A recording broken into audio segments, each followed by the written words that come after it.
शिरूर लोकसभेचे महाविकास आघाडीचे राष्ट्रवादी काँग्रेस शरदचंद्र पवार पक्षाचे उमेदवार डॉक्टर अमोल कोल्हे आज उमेदवारी अर्ज दाखल करणार आहेत। आईच्या पायावर नतमस्तक होत आशीर्वाद घेऊन आलोय, विजय आपलाच होणार असा विश्वास त्यांनी व्यक्त केलाय।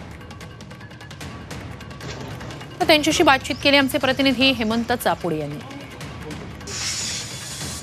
शिरूर लोकसभेतनं डॉक्टर अमोल कोल्हे आपला उमेदवारी अर्ज दाखल करण्यात आपल्यासोबत बोलण्यासाठी डॉक्टर अमोल कोल्हे आपण त्यांच्याशी बोलणार। शिरूर लोकसभेसाठी राष्ट्रवादी काँग्रेस शरदचंद्र पवार गटाकडून आज तुम्ही दुसऱ्यांदा उमेदवारी अर्ज दाखल करताय, काय भावना व्यक्त करा? नक्कीच एक जबाबदारीची भावना आहे। देशात संपूर्ण वातावरण बदललेलं असताना मोदी सरकार आता नको ही भावना संपूर्ण देशाची तयार झालेली असताना सर्वसामान्य शेतकरी ज्या पद्धतीने नाडला गेलेला आहे, सर्वसामान्य मध्यमवर्गीय माणूस ज्या पद्धतीने महागाई बेरोजगारी याखाली चिरडला जातोय, हा कुठेतरी या गोष्टींसाठी जो बदल आहे आणि तो बदल जो घडतोय त्यातला एक शिलेदार म्हणून नक्कीच जबाबदारीची भावना आहे। अमृत नोनी गॅस्ट्रिन, अपचन, ऍसिडिटी, गॅस्ट्रबल ह्यापैकी तुम्हाला कुठलाही गॅस्ट्रिक प्रॉब्लेम झाला, उपाय एकच, अमृत नोनी गॅस्ट्रिन। आज उपमुख्यमंत्री अजित पवार यांनी आपल्या पत्नीसह दगडूशेठच्या आरती केले, तुम्ही कुठल्या बाप्पाच्या लीन होऊन उमेदवारी अर्ज दाखल करणार?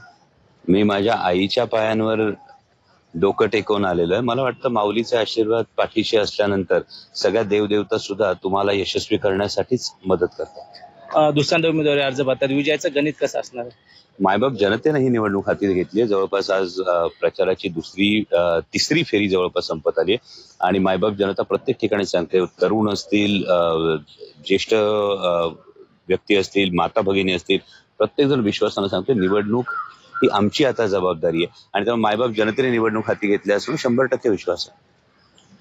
नक्कीच माता माऊलीचं दर्शन घेतलं असून विजयाचा विश्वास डॉक्टर अमोल कोल्हे यांनी व्यक्त केला आहे। हेमंत चापुडे, झी मीडिया, शिरूर, पुणे।